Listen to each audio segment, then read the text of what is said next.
واللہ ما طلعت شمس ولا غربت.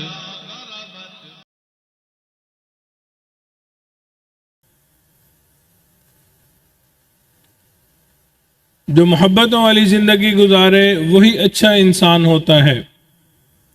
نبی علیہ الصلوۃ والسلام نے اپنے صحابہ کرام کی ایسی تربیت کی تھی کہ وہ سب کے سب اچھے اخلاق کے مالک تھے.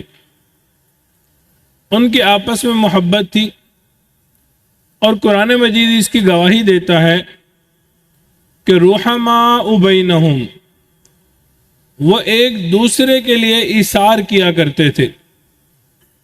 قرآن مجید میں فرمایا وَيُؤْثِرُونَ عَلَىٰ أَنفُسِهِمْ وَلَوْ كَانَ بِهِمْ خَصَاصَةٌ، تو وہ ایک دوسرے کی خیر خواہی کیا کرتے تھے. نبی علیہ الصلوۃ والسلام نے فرمایا الدین النصیحہ، دین سراسر خیر خواہی ہے.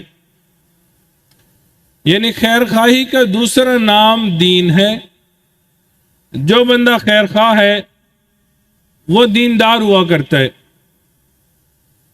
اور جو بندہ بدخواہ ہے وہ بد دین انسان ہے.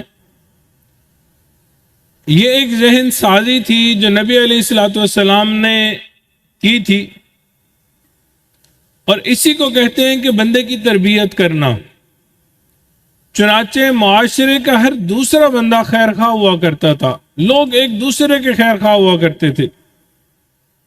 ہر بندہ دوسرے کا فائدہ سوچتا تھا.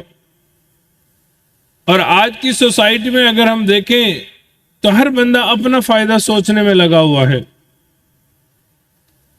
گاہک دکان پہ جاتا ہے، اس کی چاہت ہوتی ہے مجھے چیز مفت مل جائے، اور دکاندار کی چاہت یہ ہوتی ہے کہ پیسے پورے لے لوں اور سامان کچھ بھی نہ دوں. مگر نبی علیہ الصلوۃ والسلام نے خیر خواہی سکھائی تھی. اسی لیے صحابہ کرام رضی اللہ عنہم اجمعین میں خیر خواہی کا اتنا زیادہ جذبہ تھا کہ انسان واقعات پڑھتا ہے تو حیرانی ہوتی ہے کہ کیا ایسے بھی لوگ دنیا میں موجود تھے. انسان صحابہ کرام کی خیر خواہی کی مثالیں پڑھتا ہے، حیران ہو جاتا ہے.